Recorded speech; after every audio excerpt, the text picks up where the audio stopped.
I am very proud this evening that what has been in the dream of this nation, what has been in plans for close to 30, 40 years, we are looking at it today as reality. That citizens of the Republic of Kenya who have lived in difficult circumstances, today they are transitioning into dignity. This is Havana Media, where we don't rush the story. We sit with it, we question it, and we tell it the way it is. So today we are asking a question that many Kenyans are quietly asking themselves. Were we helped or were we conned? Because in Mukuru, Njenga yesterday, President William Ruto stood before the nation and launched the affordable housing project. Cameras were there, of course, rolling, crowds were cheering, and many promises were flowing.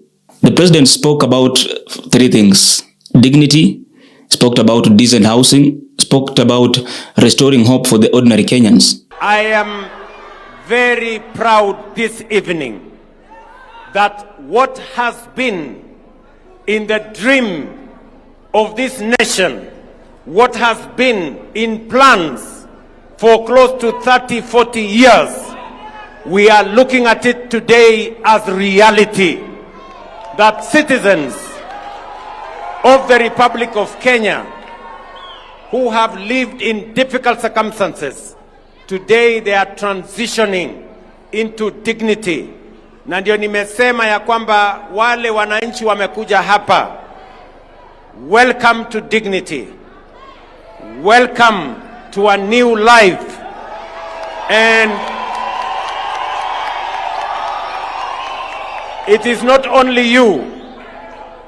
We have blocks of houses like the one you see here in every county in the Republic of Kenya.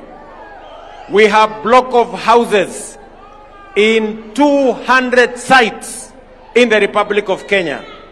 And this magnificent building was delivered by contractors who have hired young people in Kenya, young talent in Kenya, engineers from Kenya, electricians from Kenya, plumbers from Kenya, masons from Kenya, carpenters from Kenya.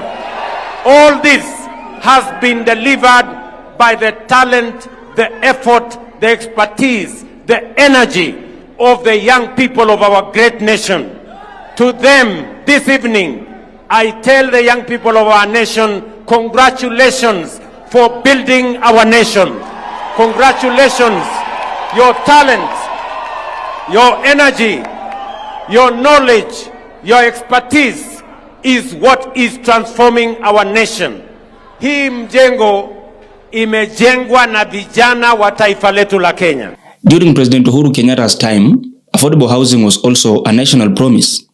Projects, indeed, they were launched, foundation stones were laid, but the funding came mainly from government budgets, public-private partnerships, and borrowing. Tunataka kuhakikisha kwamba hii kazi ya ujenzi wa manyumba ambaye mwananchi anaweza pia kuishi na kwa bei nafuu. Na nyinyi sasa ndio trial, kwa sababu hii kiisha vizuri ndio tunataka iwe example ya zile tutajenga katika sehemu zingine za Nairobi, Mombasa. Na tukiweza kuanzisha namna hii, mnajua pia hii ni kazi. Wakenya wapate kazi, kwa sababu watu watakuwa wakijenga, hiyo ni kazi. Tumesema ya kwamba mambo kama milango, mambo kama locks na mambo mengine kama haya itengezwe hapa. Si ni namna hiyo? Wananchi wetu pia wapate kazi hiyo. Si ni namna hiyo? Kwa hivyo tutakuwa tukija mara kwa mara, si ndio? Ordinary workers did not have a mandatory housing deduction on their payslips. That's what we remember. But now, under President William Ruto, everything changed. The message became clear. Everyone must contribute, whether you plan to buy a house or not, whether you qualify or not, whether you will ever live in Mukuru, Njenga or not. Either you are a teacher, a nurse, security officer, office worker, and young professionals. Every month the deduction appears. Quietly, no speech, no ribbon, just a smaller salary. Government officials say the system is fair. They say contributions can apply later. They also say that this process is transparent. It is for the future. But to many workers, those assurances feel thin because what they see is simple. Money leaving their payslips with no, of course, guarantee of keys. For decades, Mukuru symbolized neglect, overcrowding, poor sanitation, communities forgotten by the system, and transforming Mukuru kwa Njenga right now into formal housing is not a small thing. It is historic. But Kenyans have learned to be careful. We have seen projects being launched and abandoned. We have seen promises failed. We have seen leaders move on while citizens are left waiting. That is why trust, not housing, is the real issue here. Afterwards, political commentator Kasmuel entered the debate with a sharp warning to the Kenyans. He said, "We are chasing narratives, talking about Singapore instead of discussing youth progressive policies." Do you remember we used to get primetime news? What the youth was saying is what the country was saying. But right now, we are chasing after narratives. We are seated here discussing Singapore instead of discussing progressive policies that are coming from youth. We are seated here, I am busy hammering her party leader instead of saying, as young people, this is what we could be doing.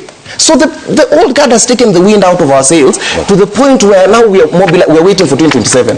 I am saying even this thing when we are blaming IEBC, we the youth in the broad-based youth front, we will out-organize and out-mobilize the youth in the opposition because we are not wailing saying that, oh, we are complaining IEBC is somewhere. We are taking our people and we are saying, let us go and register together. We organize those tournaments, we go and register. We do these things where we bring people together. For me, it is unequivocal. As unpopular as it might be, that's how I started. President Ruto will be re-elected in 2027. Let the young people have a stake in the governance of their country going forward, not through dingy means or quickie politicians. Also, I've only had one political leader who's Raila Odinga. I do not owe any other political leader any allegiance. Brian, But now, while Kenyans argue about skylines, young people are asking real questions. Now, what are the jobs? Where is this affordable credit? Where is relief from heavy taxation? Others also are asking, where is the opportunity? But then Kasmuel made a bold prediction. He said, President William Ruto will be re-elected in the 2027 general election.